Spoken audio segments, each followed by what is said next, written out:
Supreme কোর্টের নির্দেশ অনুযায়ী শনিবার তথ্যে অসঙ্গতির তালিকা টাঙানোর শেষ দিন, অথচ শুক্রবার রাত পর্যন্ত বিএলওদের কাছে সফটওয়্যার না আসায় তালিকা টাঙানো নিয়ে অনিশ্চয়তা তৈরি হয়েছে। আশা আশঙ্কার দোলাচলে মুখ্য নির্বাচনী আধিকারিকের দপ্তর থেকে বিএলওরা শেষ মুহূর্তে সফটওয়্যার এলে এত কম সময়ের মধ্যে তালিকা ডাউনলোড করার পর প্রিন্ট আউট নিয়ে কিভাবে বুথভিত্তিক বিডিও অফিস বা এসডিও অফিসে টাঙানো সম্ভব তা নিয়েই প্রশ্ন উঠছে। অন্যদিকে আনম্যাপডের তালিকায় থাকা ৩ লক্ষের বেশি মানুষ শুনানিতে গড় হাজির বলেই কমিশন সূত্রে খবর। এদিকে তালিকা সংশোধনের কাজে গতি বাড়াতে আরও ২৯৪ জন সিনিয়র মাইক্রো পর্যবেক্ষক নিয়োগ করার সিদ্ধান্ত নিয়েছে নির্বাচন কমিশন। এছাড়াও ফরাক্কার বিধায়ক মনিরুল ইসলামের বিরুদ্ধে শুনানি কেন্দ্রে ভাঙচুর এবং কমিশনকে হুমকির অভিযোগে এফআইআর এর নির্দেশ দেওয়া হয়েছে। তবে শুনানি পর্বে আরও অশান্তির আশঙ্কায় কড়া পদক্ষেপ করছে নির্বাচন কমিশন। এবার শাস্তির আওতায় আনা হচ্ছে জেলা শাসকদেরও। নমস্কার বন্ধু, আপনাদের সাথে আমি অনিমেষ।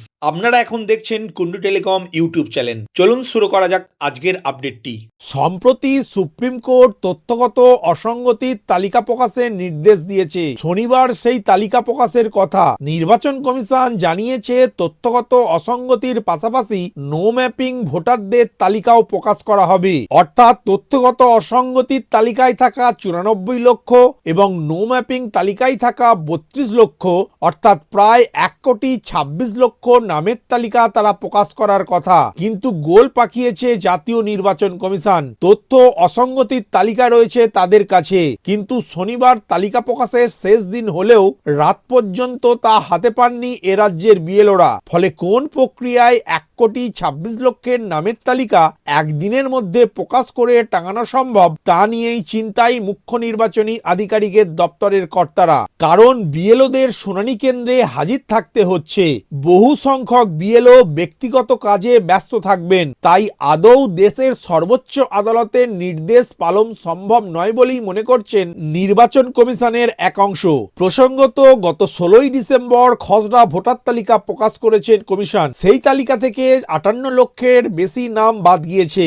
আবার আনম্যাপড শুনানির একেবারে শেষ পর্যায়ে এসে কমিশনের তথ্য বলছে ১০% অর্থাৎ প্রায় ৩,২০,০০০-এর কাছাকাছি ভোটার হাজিরই হননি। এবার যদি শুনানিতে হাজির না হওয়া নো ম্যাপিং ৩ লক্ষ ভোটারের নাম বাদ যায়, তবে বাদ যাওয়া ভোটারের সংখ্যা বেড়ে দাঁড়াবে ৬১ লক্ষে।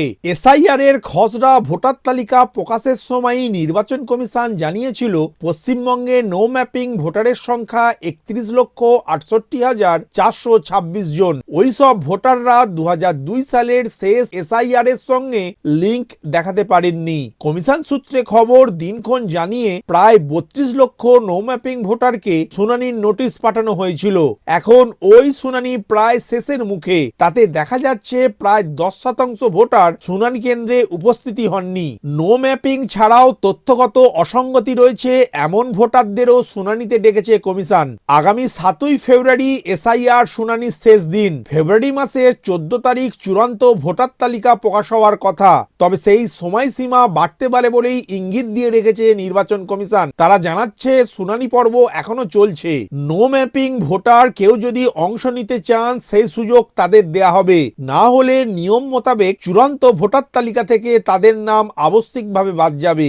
অন্যদিকে শুক্রবার কমিশন এক বিজ্ঞপ্তি দিয়ে জানিয়েছে শুনানি কেন্দ্রে হামলা, সরকারি সম্পত্তি ভাঙচুর এবং ভোটার তালিকা সংশোধনের কাজে নিযুক্ত ব্যক্তিদের শারীরিক হেনস্থা করলে অভিযুক্তদের বিরুদ্ধে তৎক্ষণাৎ কড়া আইনি পদক্ষেপ করতে হবে। জেলা শাসকরাই এই কাজ করবেন। সেক্ষেত্রে জেলা শাসকদের মধ্যে এই গড়িমেসি দেখা গেলে তাদেরকেও কড়া শাস্তির মুখে পড়তে হবে বলেই জানিয়েছে জাতীয় নির্বাচন কমিশন। ভিডিওটি প্রথম থেকে শেষ পর্যন্ত দেখার জন্য ধন্যবাদ। এই ইনফরমেটিভ আজকের আপডেটটি আপনার বন্ধু ও পরিচিতদের জানাতে বেশি বেশি করে শেয়ার করবেন। আর অবশ্যই কমেন্ট করবেন ভিডিও সম্বন্ধে আপনার কোনো ডাউট বা জিজ্ঞাসা থাকলে, এবং আপনার কোনো মতামত জানাবেন। ভালো থাকবেন, সুস্থ থাকবেন।